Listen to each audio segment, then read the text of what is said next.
And let's talk about the formula of differentiation.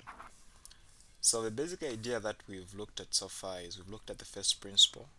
Of course, I understand that you've done this before, okay, but I still want to break it down.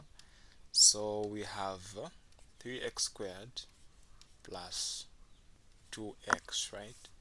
So we understand that the dy dx, which of course represents the derivative of that function, is going to be 6x plus 2, where I've emphasized you need to multiply the power with coefficient, reduce the power by 1 and all that. Now we need to introduce it now in the form of a formula. That's a formula that we are using, but you need to understand exactly what's going on. So what we're trying to say is if y is equal to a coefficient of n, right? Let me put it this way. If you've got y is equal to a x raised to a certain power n, okay?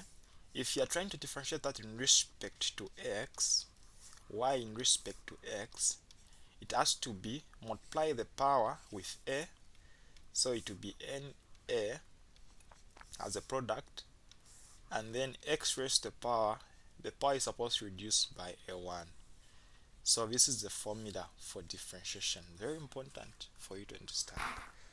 Okay, so that's what we've been using. I just needed to mention that, but we can look at I understand that this is easy for you to deal with. These polynomial functions are easy to deal with. Now let me try to look at rational functions, not necessarily rational functions, but maybe radical functions and all. Let's consider, guess what, we've got a fraction, by the way, 1 over, let's say, 2x. How do you apply that formula? So dy dx, before we actually bring that up, you need you to understand that if you've got two, maybe I can start with something as simple as 1 over x. So if you've got 1 over x, if you take it to the numerator, that's as good as saying x. So on the bottom there is raised to the power 1. If it goes to the numerator, it becomes the power -1. That's very important.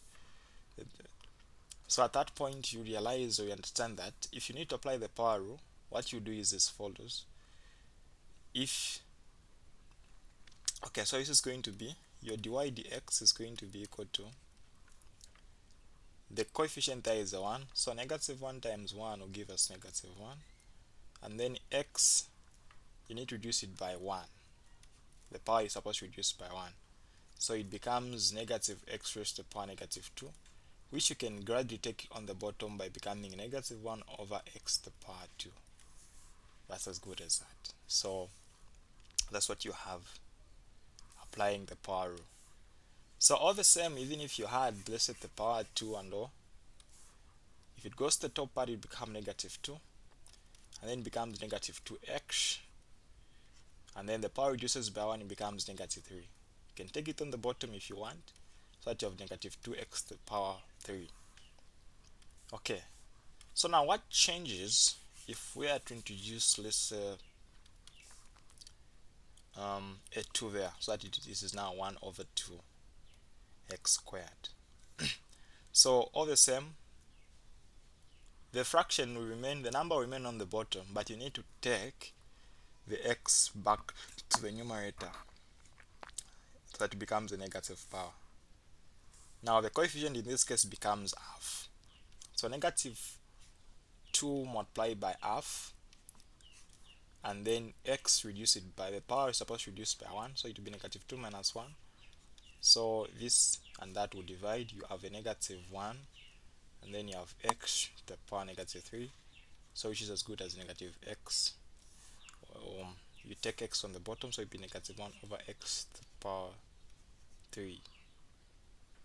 Okay, so that's the interesting part about this. So that's basically how you can apply the power rule, which we are calling the formula, to just basically perform basic differentiation. Okay.